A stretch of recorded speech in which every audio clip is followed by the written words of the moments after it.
Now at 5 a.m. on WKYT this morning, terror investigations continue in 3 states this morning. Investigators now say they have found similarities between 2 of the attacks. Plus, Lexington police are trying to figure out what led up to a neighborhood shooting that sent 1 man to the hospital. And a clerk from a Lexington gas station is still recovering after being shot during an attempted robbery over the weekend. The latest on that investigation and your weather forecast on WKYT this morning.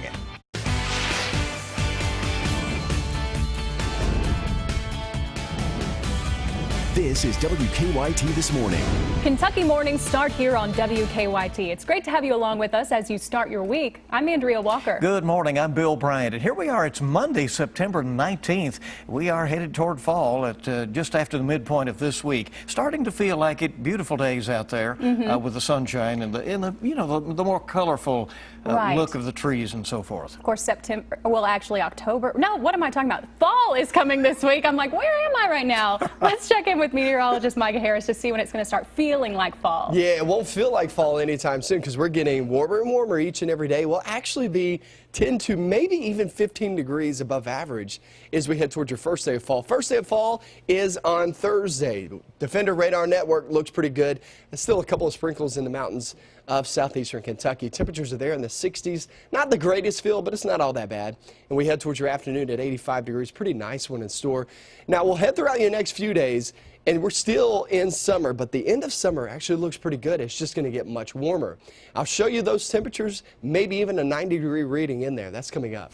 All right, let's get right to the news this morning. Terror investigations are underway in 3 states. Investigators say they found similarities between a device that exploded in New Jersey and the bomb that went off in New York, injuring 29 people. And an ISIS-linked news agency says the man who stabbed 9 people at a Minnesota mall was a, quote, soldier of the Islamic State. Reed Binion reports. 3 attacks in 3 American cities in a single day. Terror investigations now underway in the Saturday bomb blasts in New York and New Jersey and the stabbing spree at a shopping mall in Minnesota. It began Saturday morning in Seaside Park, New Jersey, with the detonation of one of 3 devices wired together in a garbage can, likely timed to disrupt a Marine Corps charity run. An explosion that had occurred in a trash can along the raceway. Luckily, the event had been delayed due to registration problems. There were no reported injuries. There are no reported deaths as a result of that explosion. Saturday night, another blast, this time in New York. The explosion reportedly coming from a device in or near a dumpster, sending panicked bystanders scrambling for cover. Hey, everybody get off of the street! Let's go! Get off the street! 29 were injured, all now released from hospitals. Investigators finding an undetonated pressure cooker device just blocks away. Law enforcement sources saying surveillance videos show the same man near both locations. The same night in St. Cloud, Minnesota, a man wearing a security uniform injuring 9 people in a stabbing spree inside a mall. That suspect was confronted by an off-duty police officer and summarily shot and killed. The ISIS media wing claiming responsibility for that attack. Investigations into all 3 attacks continue. I'm Reed Binion reporting. All of the victims in Saturday's explosion have since been released from the hospital. We have new information this morning about a shooting in a Lexington neighborhood. That shooting happened just before 10:30 last night on Honey J Court off Center Parkway. WKYT's Lauren Miner is live in Lexington this morning with the update on that. Lauren? Good morning, Bill and Andrea. Well, a man still remains here at UK Hospital after being shot several times overnight. He is listed in serious condition. I just got off the phone with police who told me they are still looking into what actually led up to the shooting. Shots were heard by Lexington police on Honey J Court, which is right off Center Parkway around 10:30 last night. Police say they heard the shots being fired and saw a man running towards Center Parkway. Police then found another man suffering from several gunshot wounds on Honey J Court. They tell us they are still searching for a suspect. The only description they have at this time is a man wearing a black t-shirt and blue jeans. Now, obviously, this case is still investigating, but any new details we receive this morning will be sure to update you. Reporting live in Lexington, Lauren Miner, WKYT. Lauren, thank you. New this morning, there has been another Lexington gas station robbery. This time, it's the Speedway on New Circle at Meadow Lane. Police say just before 2 o'clock this morning, the clerk was outside when a man came up to him and forced him back behind the counter, and the suspect got away with cash. Lexington police are still looking for the 3 men who robbed 2 gas stations and shot a clerk at one of the places. Police say the men robbed the Shell at Lexington Green and then tried to rob the Marathon on Lansdowne Drive. WKYT's Mike Byer is live in Lexington with the latest on the investigation. Good morning, Mike. Good morning, Andrea. That gas station clerk remains in critical condition this morning at UK Hospital after he was shot multiple times during an attempted robbery here at the Marathon at Lansdowne and Tartan. Now, police were called out to the Marathon Saturday night at 8 o'clock. When they arrived, they found 49-year-old Charles Moore shot multiple times. He was rushed to UK Hospital where he is currently stable but in critical condition. On Sunday, police confirmed they do now believe the attempted robbery is related to a robbery at the Shell at Lexington Green that happened less than 30 minutes before. In the incident at Lansdowne Marathon, police say the robbers didn't get away with anything. People who lived near the gas station say they heard a few shots and saw the suspects run out of the business. Witnesses say 2 men got into a white passenger car that sped off. The witnesses were not able to give police a good description of the men. Police are searching for 3 men, 2 who entered the store and a getaway driver. Now, a GoFundMe account has been set up for Charles Moore. Meanwhile, the Speedway robbery that happened overnight, police do not think that is connected to the ones that happened over the weekend. Live in Lexington, Mike Byer, WKYT. A Lexington father is facing wanton endangerment charges this morning. Police say he tried to jump out of a second-story window with his baby. We spoke to the baby's mother. She says Patrick Cannon showed up at her friend's home near Walnut Hill Apartments and asked for their daughter. After an argument, she says he grabbed the child, went to her apartment, opened her window, broke out the screen, and tried to jump with the little girl. The girl's mother released this statement saying, "Just seeing her outside that window, I didn't know if he was really going to jump, but it was really scary." An inmate at an eastern Kentucky jail could be facing more charges as Pikeville police are investigating a rape at the Pike County Detention Center.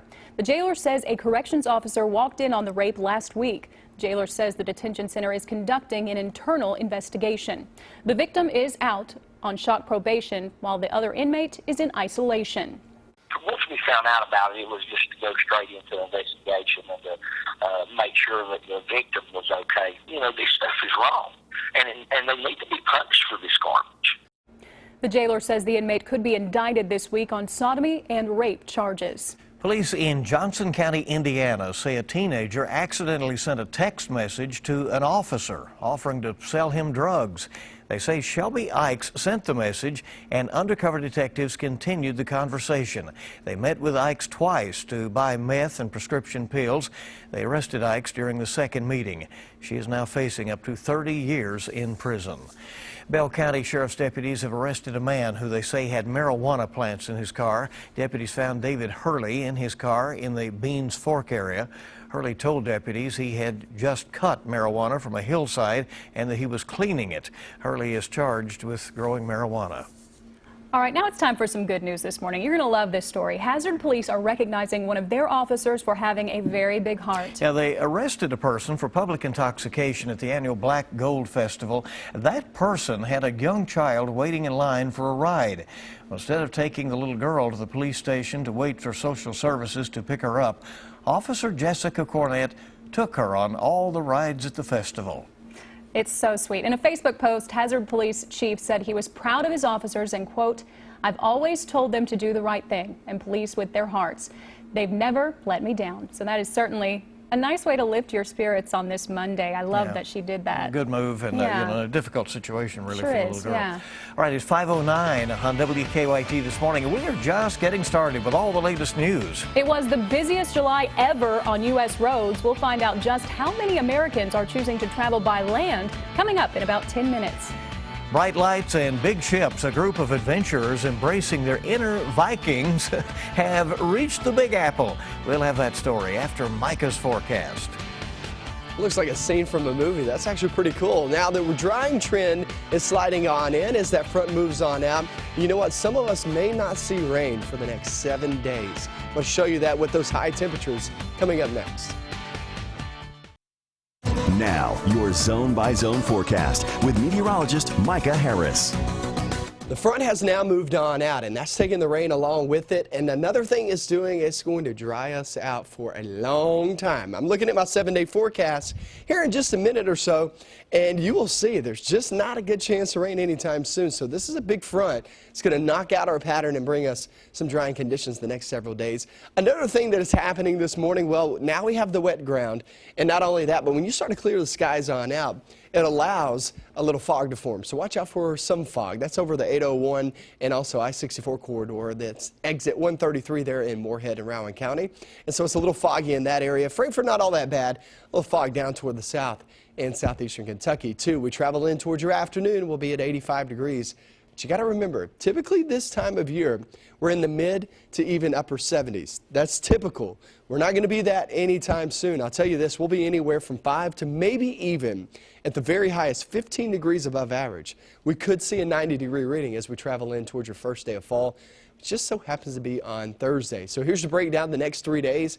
Tomorrow, we're staying dry, mid-80s, stick around. And then we head towards your Wednesday. Now we're getting even warmer. Wednesday right around 88 degrees, and that's going to be 10 degrees above average. So it's getting warm there for your hump day, and then officially first day of fall is going to be more like summer as we're sitting at 87 degrees in my 7-day forecast. All 3 of those days staying dry, though. Here's the breakdown of the first day of fall, just little tidbits of that. The first day actually on Thursday, first full day is on Friday. So if somebody says no, the first full day is on Friday, just know this, that it starts at 10:21 in the morning there on Thursday. So yeah, the first officially full day is on Friday, but we get into the first day of fall there on Thursday. Average temperatures typically lows right around 55 degrees and highs. We're sitting at 76 degrees for an afternoon high there on the first day of fall. Also, fall foliage peak time is typically in mid-October around here. So we still have some time before we start to see a lot of those leaves change, but we need a lot of rain to actually get those leaves not so much vibrant, but sticking around for quite some time. When it's really dry outside, what happens is the drying of the ground there with those trees, it doesn't allow us to have the fall colors around for quite some time. It dries those leaves out and they break off and fall very quickly. So I would kind of like some rain just to keep the colors around for a little bit longer. But your 7-day forecast just does not show that. Next best chance of rain, guys, actually comes on Friday into your weekend. But if you look there on the screen, if you have a second, that's still the slightest chance. So there's really not a good chance of rain anytime soon. That's a front that's going to be making its way through. Obviously, it doesn't have a lot of moisture to deal with, so it's not so much about the rain there with the front on Friday into Saturday. It's more about the temperatures. It'll knock them down to the low 80s, but that's still above average. So we're really not seeing or feeling those temperatures get around that fall feel. Not just yet, but it'll come maybe next week. I'm seeing some cooler air sliding in. That's okay. You know, it's not bad. Enjoy a little more summer here for a few days. We'll get there. Thank you, Micah. 5:15, our time on WKYT. Well, whether it's part of your ancestry or you're just a history buff, you can embrace your inner Viking in New York City. Yeah, the world's largest Viking ship is now docked near the Big Apple. 33 sailors started their journey on the ship from Norway back in April.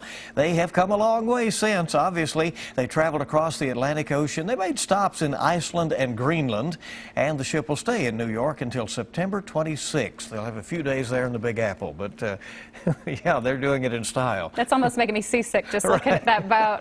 But that looks fun, I will say. Well, just like they apparently did it, you know, 500-600 years ago, right? Yeah. Good to have you with us on WKYT this morning. All of our top stories coming up at the bottom of the hour. And when we come back, we'll take a look at your money. New data on consumer prices, including one cost that saw a record jump last month. Also, U.S. roads are being used as never before. I'm Brooke Silva-Braga in New York. Those stories and more coming up in your CBS Money Watch report. Kentucky mornings start here. You're watching WKYT This Morning. Good morning to you. We're about to hit 5:20 on your Monday, a beautiful start to this day. It has been a record year for driving in the United States as Americans drove nearly 300 billion miles in July alone. Plus, medical bills saw the largest one-month increase in 32 years. Brooke Silva-Braga has the latest on your money. Consumer prices moved higher last month. The Department of Labor's Consumer Price Index increased 0.2% in August, despite food and energy prices remaining unchanged. One driver of the higher costs, medical bills, which had the largest one-month increase in 32 years. Stocks closed an up week with a down day on Friday, the Dow falling 88 points, the Nasdaq down 5. It was the busiest July ever on U.S. roads. The Department of Transportation says motorists drove 287.5 billion miles in July. That's 2% more than last year, and it puts 2016 on pace to be a record year for driving as gas prices remain low. The cheap ride could be slowing for drivers in the southeast, though, because of a leak in the Colonial Pipeline, which connects Houston and New York. GasBuddy.com projects a gallon of gas will rise 5 to 20 cents over the next week from South Carolina to Virginia. 250,000 gallons of oil have spilled in Shelby County, Alabama, due to the leak. That's your Money Watch. For more, log on to CBSMoneyWatch.com. In New York, I'm Brooke Silva-Braga. Well, that video told the story with those two rivers there. All right, our time this morning is 5:21. We hope you'll keep it right here for all the latest. We have all of your morning news coming up. A lot more to come. Sports is on the way next. Kentucky needed 62 points to get its first win on Saturday, and the Bengals come up short in Pittsburgh after a controversial fumble call. That's next in sports.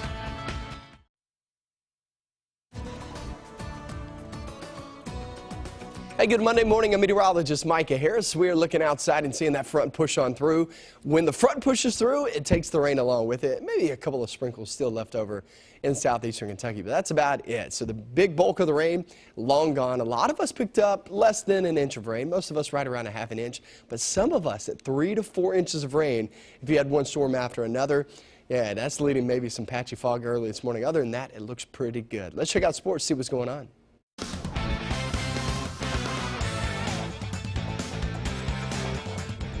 Kentucky outscored New Mexico State on Saturday on their way to their first win of the season. While the Cats put 62 points on the scoreboard, the defense allowed 42. The first half was a back-and-forth battle with the Aggies scoring on big pass plays and trick plays, at times confusing the UK defense. But New Mexico State was limited to just 7 points following a few halftime adjustments.